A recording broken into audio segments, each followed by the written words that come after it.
ಎಲ್ಲರಿಗೂ ನಮಸ್ಕಾರ ವೀಕ್ಷಕರೇ.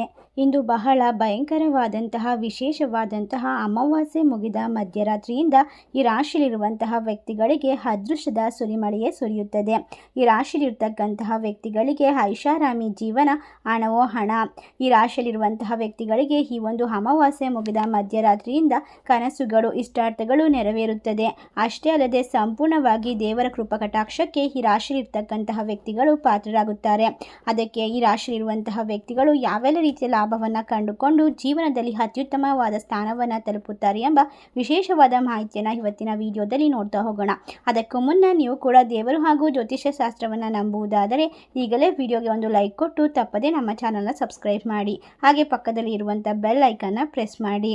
ಓಂ ಶ್ರೀ ಅಷ್ಟಮಂಗಲ ಜ್ಯೋತಿಷ್ಯ ಪೀಠ ಪಂಡಿತ್ ಶ್ರೀ ಸುದರ್ಶನ್ ಜೋಶಿ. ನಿಮ್ಮ ಜೀವನದ ಸಮಸ್ಯೆಗಳಾದ ವಿದ್ಯಾಭ್ಯಾಸದಲ್ಲಿ ತೊಂದರೆ, ಆರೋಗ್ಯ ಸಮಸ್ಯೆ, ಹಣಕಾಸಿನಲ್ಲಿ ತೊಂದರೆ, ಅತ್ತೆ ಸೊಸೆ ಕಿರಿಕಿರಿ, ಶತ್ರು ನಾಶ, ಪ್ರೀತಿಯಲ್ಲಿ ನಂಬಿ ಮೋಸ, ಮಾಟ ಮಂತ್ರದಲ್ಲಿ ತೊಂದರೆ, ಸ್ತ್ರೀ ಪುರುಷ ವಶೀಕರಣ, ಕೋರ್ಟ್ ಕೇಸ್, ಇನ್ನು ನಿಮ್ಮ ಜೀವನದ ಅನೇಕ ಗುಪ್ತ ಸಮಸ್ಯೆಗಳಿಗೆ ಎಲ್ಲಿದೆ ಶಾಶ್ವತ ಪರಿಹಾರ? ಕೇವಲ ಒಂದೇ ದಿನದಲ್ಲಿ ಪರಿಹಾರ ಶತಸಿದ್ಧ. ಈಗಲೇ ಕರೆ ಮಾಡಿ. Mobile number 9591430662. ಹೌದು, ಈ ರಾಶಿಯಲ್ಲಿ ಇರ್ತಕ್ಕಂತಹ ವ್ಯಕ್ತಿಗಳಿಗೆ ಎಲ್ಲ ರೀತಿಯ ಸಾಲಬಾಧೆಗಳು, ಮನೆಯಲ್ಲಿ ಇರುವಂತಹ ಸಮಸ್ಯೆಗಳು ಸಂಪೂರ್ಣವಾಗಿ ಪರಿಹಾರವನ್ನು ಮಾಡಿಕೊಳ್ಳಲು ಈ ಒಂದು ಸಂದರ್ಭದಲ್ಲಿ ಸಾಕಷ್ಟು ರೀತಿಯ ಅವಕಾಶಗಳು ದೊರೆಯುತ್ತದೆ ಎಂದು ತಿಳಿಸಲಾಗಿದೆ. ಹೌದು, ಇವರಿಗೆ ಇದೀಗ ರಾಜವೈಭೋಗದ ಜೀವನ ಶುರುವಾಗುತ್ತದೆ ಅಂತಲೇ ಹೇಳಬಹುದು. ಏಕೆಂದರೆ ಈ ಒಂದು ಅಮಾವಾಸ್ಯೆ ಬಹಳಷ್ಟು ಅದ್ಭುತವಾದಂತಹ ಅಮಾವಾಸ್ಯೆಯಾಗಿದ್ದು, ಈ ಅಮಾವಾಸ್ಯೆ ಮುಗಿದ ಮಧ್ಯರಾತ್ರಿಯಿಂದಲೇ ನಿಮಗೆ ಭಾಗ್ಯದ ಸುರಿಮಳೆಯೇ ಸುರಿಯುತ್ತದೆ. 100% ಧನಲಾಭ ಆಗೋದು ಗ್ಯಾರಂಟಿ ಅಂತ ಹೇಳಬಹುದು. ಅಷ್ಟೇ ಅಲ್ಲದೆ ಈ ರಾಶಿಯಲ್ಲಿರುವಂತಹ ವ್ಯಕ್ತಿಗಳಿಗೆ 330 ಕೋಟಿ ದೇವರುಗಳ ಆಶೀರ್ವಾದ, ಕೃಪಕಟಾಕ್ಷ ದೊರೆಯುತ್ತಿದೆ. ಇದರಿಂದಾಗಿ ನಿಮ್ಮ ಭಾಗ್ಯದ ಬಾಗಿಲು ತೆರೆಯುತ್ತದೆ. ಇದೊಂದು ಜೂನ್ 25ರ ಈ ಒಂದು ವಿಶೇಷವಾದ ಅಮಾವಾಸ್ಯೆಯಿಂದ ಸಂಪೂರ್ಣವಾದ ಅದೃಷ್ಟದ ಬೆಂಬಲವನ್ನು ಬರಮಾಡಿಕೊಳ್ಳುತ್ತೀರಾ. ಈ ರಾಶಿಯವರಿಗೆ ಭಾಗ್ಯದ ಸುರಿಮಳೆ ಸುರಿಯುತ್ತದೆ. ಧನ ಲಾಭ ಗ್ಯಾರಂಟಿ. ಅಷ್ಟೇ ಅಲ್ಲದೆ ಇವರಿಗೆ ಇರುವಂತಹ ಹಲವಾರು ರೀತಿಯ ಸಾಲದ ಸಮಸ್ಯೆ, ಹಣಕಾಸಿನ ಸಮಸ್ಯೆಗಳು ಪರಿಹಾರ ಆಗುತ್ತಾ ಹೋಗುತ್ತದೆ. ಮೊದಲನೆಯ ವಿಶೇಷವಾದ ರಾಶಿ ಬಂದು ಮೀನರಾಶಿ. ಈ ರಾಶಿಯಲ್ಲಿ ಇರ್ತಕ್ಕಂತಹ ವ್ಯಕ್ತಿಗಳಿಗೆ ಈ ಒಂದು ಅಮಾವಾಸ್ಯೆ ವಿಪರೀತವಾದ ಲಾಭವನ್ನು ತಂದುಕೊಡುತ್ತದೆ ಎಂದು ಹೇಳಬಹುದು. ಈ ರಾಶಿಯವರಿಗೆ ಮುಂದಿನ ದಿನಗಳು ರಾಜವೈಭೋಗದ ಒಂದು ಜೀವನವನ್ನು ನಡೆಸುತ್ತಾರೆ ಅಂತಲೇ ಹೇಳಬಹುದು. ಇಂತಹ ಒಂದು ಸಂದರ್ಭದಲ್ಲಿ ನೀವು ಒಂದಿಷ್ಟು ಹಣದ ಲಾಭವನ್ನು ಪಡ್ಕೊಳ್ತೀರಾ. ಸಾಮಾಜಿಕ ಮಟ್ಟದಲ್ಲಿ ಖ್ಯಾತಿಯನ್ನು ಗಳಿಸ್ಕೊಳ್ತೀರಾ. ವೃತ್ತಿ ಜೀವನದಲ್ಲಿ ಶುಭ ಅವಕಾಶಗಳು ಸಿಗುತ್ತಾ ಹೋಗುತ್ತದೆ.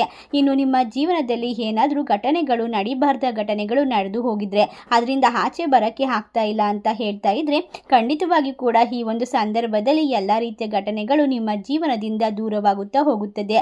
ಅದೃಷ್ಟ, ಸುಖ, ಶಾಂತಿ, ನೆಮ್ಮದಿಯ ಜೀವನವನ್ನು ಕಂಡುಕೊಳ್ತೀರಾ. ಹಾಗಾಗಿ ನಿಮಗೆ ಈ ಸಮಯದಲ್ಲಿ ಉತ್ತಮವಾದ ಹೆಸರು, ಖ್ಯಾತಿ ಎಲ್ಲವೂ ಕೂಡ ಸಿಗುತ್ತಾ ಹೋಗುತ್ತದೆ. ಉತ್ತಮ ಕೆಲಸ ಕಾರ್ಯಗಳನ್ನು ನಿರ್ವಹಿಸ್ತೀರಾ ಅಂತ ಹೇಳಬಹುದು. ಇನ್ನು ಮುಂದಿನ ರಾಶಿ ಬಂದು ಕನ್ಯಾ ರಾಶಿ. ಕನ್ಯಾ ರಾಶಿಯಲ್ಲಿ ಇರ್ತಕ್ಕಂತಹ ವ್ಯಕ್ತಿಗಳಿಗೆ ಈ ಒಂದು ಅಮಾವಾಸ್ಯೆಯಿಂದ ಬಹಳಷ್ಟು ಪ್ರಯೋಜನ ದೊರೆಯುತ್ತದೆ. ಈ ಅಮಾವಾಸ್ಯೆ ಮುಗಿದ ಮಧ್ಯರಾತ್ರಿಯಿಂದ ನಿಮ್ಮ ಜೀವನ ದೊಡ್ಡ ಮಟ್ಟದ ತಿರುವನ್ನು ಕಂಡುಕೊಳ್ಳುತ್ತದೆ. ನೀವು ಮಾಡುವ ಕೆಲಸ ಕಾರ್ಯದಲ್ಲಿ ವಿಪರೀತವಾದ ಲಾಭವನ್ನು ಪಡೆದುಕೊಳ್ಳುವ ಜೊತೆಗೆ ಉತ್ತಮವಾದ ಸಂತೋಷ ಕೂಡ ಕಂಡುಕೊಳ್ತೀರಾ. ಐಷಾರಾಮಿ ಜೀವನ ಮತ್ತು ಜೀವನ ಶೈಲಿ ವಿಶೇಷವಾಗಿ ನಿಮ್ಮದಾಗುತ್ತಾ ಹೋಗುತ್ತದೆ. ಒಂದಿಷ್ಟು ಹಣವನ್ನು ಧಾರ್ಮಿಕ ಕಾರ್ಯಕ್ರಮಗಳಿಗೆ, ಉದಾತ್ತ ಕಾರ್ಯಗಳಿಗೆ ಇಡಬಹುದು.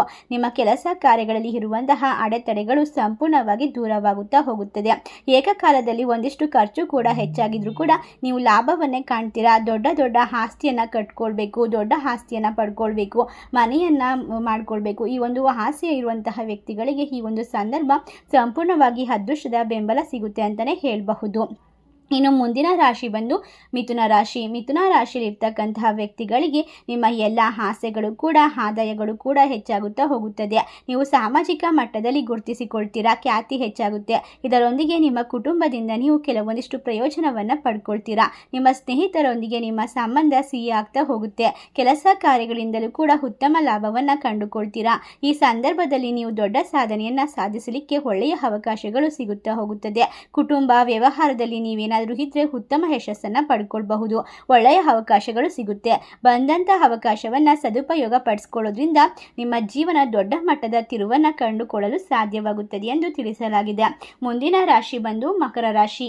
ಮಕರ ರಾಶಿಯಲ್ಲಿ ಇರ್ತಕ್ಕಂತಹ ವ್ಯಕ್ತಿಗಳಿಗೆ ಈ ಒಂದು ಸಂದರ್ಭದಲ್ಲಿ ಅತ್ಯಂತ ಹೆಚ್ಚಿನದಾಗಿ ಧನ ಲಾಭ ಹಾಗೂ ಆರೋಗ್ಯ ವೃದ್ಧಿಯಾಗುತ್ತೆ.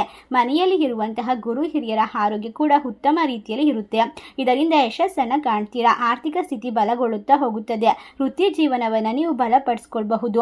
ವೈದ್ಯಕೀಯ ಕ್ಷೇತ್ರದಲ್ಲಿ ಆಗಿರಬಹುದು, ಸರ್ಕಾರಿ ಅಧಿಕಾರಿಗಳಾಗಿರಬಹುದು, ಅಥವಾ ಮನೋರಂಜನಾ ಜಗತ್ತಿನಲ್ಲಿ ಇರ್ತಕ್ಕಂತಹ ವ್ಯಕ್ತಿಗಳಾಗಿರ್ಬೋದು, ಅಥವಾ ಮೀಡಿಯಾದಲ್ಲಿ ಕೆಲಸ ಮಾಡುವಂತಹ ವ್ಯಕ್ತಿಗಳಿಗೆ ಈ ಒಂದು ಸಂದರ್ಭ ಯಶಸ್ಸನ್ನು ತಂದುಕೊಡುತ್ತದೆ ಎಂದು ತಿಳಿಸಲಾಗಿದೆ. ಈ ರಾಶಿಯಲ್ಲಿರುವಂತಹ ವ್ಯಕ್ತಿಗಳು ವ್ಯಾಪಾರ ವರ್ಗದ ಜನರು ಈ ಸಂದರ್ಭದಲ್ಲಿ ಶುಭ ಲಾಭವನ್ನ ಕಂಡುಕೊಳ್ತಾರೆ. ಮುಂದಿನ ರಾಶಿ ಬಂದು ಧನಸ್ಸು ರಾಶಿ. ಧನಸ್ಸು ರಾಶಿಯಲ್ಲಿ ಇರ್ತಕ್ಕಂತಹ ವ್ಯಕ್ತಿಗಳಿಗೆ ಈ ಒಂದು ವಿಶೇಷವಾದ ಅಮಾವಾಸ್ಯೆ ಮುಗಿದ ಮಧ್ಯರಾತ್ರಿಯಿಂದ ನಿಮ್ಮ ಜೀವನದಲ್ಲಿ ನೀವು ಆಧ್ಯಾತ್ಮಿಕವಾಗಿ ತುಂಬಾ ಸಕ್ರಿಯರಾಗಿರುತ್ತೀರಾ. ಧಾರ್ಮಿಕ ಕಾರ್ಯಕ್ರಮಗಳಲ್ಲಿ ನಿಮ್ಮನ್ನು ನೀವು ಹೆಚ್ಚು ತೊಡಗಿಸಿಕೊಳ್ಳೋದ್ರಿಂದ ಬಂದಂಥ ಕಷ್ಟಗಳನ್ನು ಎದುರಿಸಲು ಶಕ್ತಿ ಧೈರ್ಯ ದೊರೆಯುತ್ತಾ ಹೋಗುತ್ತದೆ. ಅದೃಷ್ಟದ ಸಂಪೂರ್ಣವಾದ ಬೆಂಬಲವನ್ನು ಈ ಒಂದು ಸಂದರ್ಭದಲ್ಲಿ ಪಡ್ಕೊಳ್ತೀರಾ. ಉದ್ಯೋಗ ಮತ್ತು ವ್ಯಾಪಾರ ವರ್ಗದ ಜನರು ಲಾಭವನ್ನು ಗಳಿಸ್ಕೊಳ್ತೀರಾ. ಈ ಒಂದು ಸಂದರ್ಭದಲ್ಲಿ ನೀವು ಬುದ್ಧಿವಂತಿಕೆಯಿಂದ ಕೆಲಸ ಮಾಡೋದ್ರಿಂದ ನಿಮ್ಮ ಆದಾಯ ಗಣನೀಯವಾಗಿ ಹೆಚ್ಚಾಗ್ತಾ ಹೋಗುತ್ತೆ. ಅದರಲ್ಲೂ ಕೂಡ ಈ ಒಂದು ಸಂದರ್ಭದಲ್ಲಿ ಮಕ್ಕಳು ಕೂಡ ವಿದ್ಯಾಭ್ಯಾಸದಲ್ಲಿ ಪ್ರಗತಿಯನ್ನು ಹೊಂದುತ್ತೀರಾ. ನೀವು ಸಂಪೂರ್ಣವಾಗಿ ಅದೃಷ್ಟ ಹಾಗೂ ಸಮೃದ್ಧಿ, ಜ್ಞಾನ, ಗೌರವ ಎಲ್ಲವನ್ನ ಕಂಡುಕೊಳ್ಳುವಂತಹ ಯೋಗವನ್ನ ಪಡ್ಕೊಂಡು ನೆಮ್ಮದಿಯುತವಾದ ಜೀವನವನ್ನ ಪಡೆದುಕೊಳ್ಳಬಹುದು. ಮುಂದಿನ ರಾಶಿ ಬಂದು ವೃಶ್ಚಿಕ ರಾಶಿ. ವೃಶ್ಚಿಕ ರಾಶಿಯಲ್ಲಿರುವಂತಹ ವ್ಯಕ್ತಿಗಳಿಗೆ ಗುರು ಮತ್ತು ಸೂರ್ಯರ ಸಂಬಂಧ ಚೆನ್ನಾಗಿರೋದ್ರಿಂದ ನೀವು ಅನೇಕ ಪ್ರಯೋಜನಗಳನ್ನು ಈ ಸಂದರ್ಭದಲ್ಲಿ ಪಡ್ಕೊಳ್ಬಹುದು. ವೃತ್ತಿ ಜೀವನದಲ್ಲಿ ಶುಭ ಅವಕಾಶಗಳು ನಿಮ್ಮನ್ನು ಹುಡುಕಿಕೊಂಡು ಬರುತ್ತದೆ ಅಂತ ಹೇಳಿದರೆ ತಪ್ಪಾಗೋದಿಲ್ಲ. ಇನ್ನೂ ಕೂಡ ಮದುವೆ ಆಗಿಲ್ಲ ಅನ್ನುವ ವ್ಯಕ್ತಿಗಳಿಗೆ ಈ ಒಂದು ಸಂದರ್ಭದಲ್ಲಿ ಉತ್ತಮವಾದ ವರ ಅಥವಾ ವಧು ಸಿಗುವ ಸಾಧ್ಯತೆ ಇದ್ದು, ಮಕ್ಕಳಿಲ್ಲ ಅಂತ ಚಿಂತೆ ಮಾಡ್ತಿರುವಂತಹ ದಂಪತಿಗಳಿಗೆ ಪುತ್ರ ಸಂತಾನ ಪ್ರಾಪ್ತಿಯಾಗುತ್ತದೆ. ಈ ಒಂದು ವಿಶೇಷವಾದ ಅಮಾವಾಸ್ಯೆಯಿಂದ ಹಲವಾರು ದೇವಾನುದೇವತೆಗಳ ಶಕ್ತಿ ನಿಮ್ಮ ಮೇಲೆ ಆಶೀರ್ವಾದದ ರೂಪದಲ್ಲಿ ಸಿಗೋದ್ರಿಂದ ನಿಮ್ಮ ಕಷ್ಟಗಳು ಸಂಪೂರ್ಣವಾಗಿ ನಿವಾರಣೆ ಆಗ್ತಾ ಹೋಗುತ್ತೆ. ಈ ಸಂದರ್ಭದಲ್ಲಿ ನೀವು ಸಾಕಷ್ಟು ನೆಮ್ಮದಿಯನ್ನು ಪಡ್ಕೊಳ್ತೀರಾ. ಅಷ್ಟೇ ಅಲ್ಲದೆ ಈ ರಾಶಿಯಲ್ಲಿರುವಂತಹ ವ್ಯಕ್ತಿಗಳು ಎಲ್ಲ ರೀತಿಯ ಲಾಭವನ್ನು ಪಡ್ಕೊಂಡು ಒಂದು ಹೆತ್ತಂತಹ ತಂದೆ ತಾಯಿಗೆ ಒಂದು ಉತ್ತಮ ಸ್ಥಾನವನ್ನು ತಲುಪಿಸುವಲ್ಲಿ ಯಶಸ್ವಿಯಾಗ್ತೀರಾ. ಮುಂದಿನ ರಾಶಿ ತುಲಾ ರಾಶಿ. ತುಲಾ ರಾಶಿಯಲ್ಲಿರುವಂತಹ ವ್ಯಕ್ತಿಗಳಿಗೆ ಜೀವನದಲ್ಲಿ ವೈವಾಹಿಕ ಜೀವನದಲ್ಲಿ ಇರುವಂತಹ ಅಡೆತಡೆಗಳು, ತೊಂದರೆಗಳು, ಭಿನ್ನಾಭಿಪ್ರಾಯಗಳು ಸಂಪೂರ್ಣವಾಗಿ ನಿವಾರಣೆಯಾಗುತ್ತದೆ. ನೆಮ್ಮದಿಯ ವಾತಾವರಣವನ್ನು ಪಡೆದುಕೊಳ್ಳಬಹುದು. ಈ ಒಂದು ಅಮಾವಾಸ್ಯೆ ಮುಗಿದ ಮಧ್ಯರಾತ್ರಿಯಿಂದ ನಿಮ್ಮ ಕನಸುಗಳು ಸಂಪೂರ್ಣವಾಗಿ ನನಸಾಗುತ್ತದೆ. ನೀವು ಯಾವುದೇ ಒಂದು ಹೊಸ ಕಾರ್ಯನ ಮಾಡಬೇಕು ಅಂತ ಅಂದ್ಕೊಂಡಿದ್ದೆ ಈ ಅಮಾವಾಸ್ಯೆ ಮುಗಿದ ನಂತರ ಪ್ರಯತ್ನ ಪಟ್ಟಿದ್ದೆ ಆದಲ್ಲಿ ನಿಮ್ಮ ಎಲ್ಲ ಕಾರ್ಯಗಳು ಯಶಸ್ಸಿನ ಮಟ್ಟವನ್ನು ತಲುಪುತ್ತೆ ಅಂತ ಹೇಳಲಾಗುತ್ತದೆ. ಇದರ ಜೊತೆಗೆ ಆರ್ಥಿಕ ಪರಿಸ್ಥಿತಿ ಬಲಗೊಳ್ಳುತ್ತದೆ. ಹಠಾತ್ ಆಗಿ ಆರ್ಥಿಕ ಲಾಭವಾಗುತ್ತದೆ. ಧನ ಲಾಭವನ್ನು ಕಂಡುಕೊಳ್ಳಬಹುದು. ಒಳ್ಳೆಯ ಸುದ್ದಿಗಳ ಆಗಮನದಿಂದ ನಿಮ್ಮ ಜೀವನದಲ್ಲಿ ಹೆಚ್ಚು ಸಂತೋಷದಿಂದ ತುಂಬಿರುತ್ತೆ. ಬರೀ ನೀವು ಈ ಒಂದು ಸಂದರ್ಭದಲ್ಲಿ ಲಾಭವನ್ನೇ ಕಂಡುಕೊಂಡು ಜೀವನದಲ್ಲಿ ನೆಮ್ಮದಿಯನ್ನು ಪಡ್ಕೊಳ್ತಿರೋ ಹೊರತು ಇರುವಂತಹ ಕಷ್ಟಗಳು, ಸಾಲದ ಸಮಸ್ಯೆಗಳು ಸಂಪೂರ್ಣ ನಿವಾರಣೆ ಆಗುತ್ತೆ. ಇಷ್ಟೆಲ್ಲ ಲಾಭವನ್ನ, ಅದೃಷ್ಟವನ್ನ ಈ 7 ರಾಶಿಯಲ್ಲಿರುವಂತಹ ವ್ಯಕ್ತಿಗಳು ಪಡೆದುಕೊಂಡು ಇನ್ನು ಮುಂದಿನ ಹಲವಾರು ವರ್ಷಗಳವರೆಗೂ ಕೂಡ ಐಷಾರಾಮಿ ಬದುಕನ್ನ ಬದುಕ್ತಾರೆ ಅಂತ ಹೇಳಿದ್ರೆ ತಪ್ಪಾಗೋದಿಲ್ಲ. ಇಷ್ಟೆಲ್ಲ ಅದೃಷ್ಟವನ್ನ ಕಂಡುಕೊಳ್ಳುವ ವಿಶೇಷವಾದ ರಾಶಿಗಳಲ್ಲಿ ನಿಮ್ಮ ರಾಶಿ ಇದ್ದರೂ ಇಲ್ಲದಿದ್ದರೂ ಭಕ್ತಿಯಿಂದ ಓಂ ಲಕ್ಷ್ಮೀ ದೇವಿ ನಮಃ, ಓಂ ನಮಃ ಶಿವಾಯ ಎಂದು ಕಮೆಂಟ್ ಮಾಡಿ ಈ ಒಂದು ವಿಡಿಯೋನ ನಿಮ್ಮ ಫ್ರೆಂಡ್ಸ್ ಆ್ಯಂಡ್ ಫ್ಯಾಮಿಲಿಗೆ ಶೇರ್ ಮಾಡಿ. ಧನ್ಯವಾದಗಳು.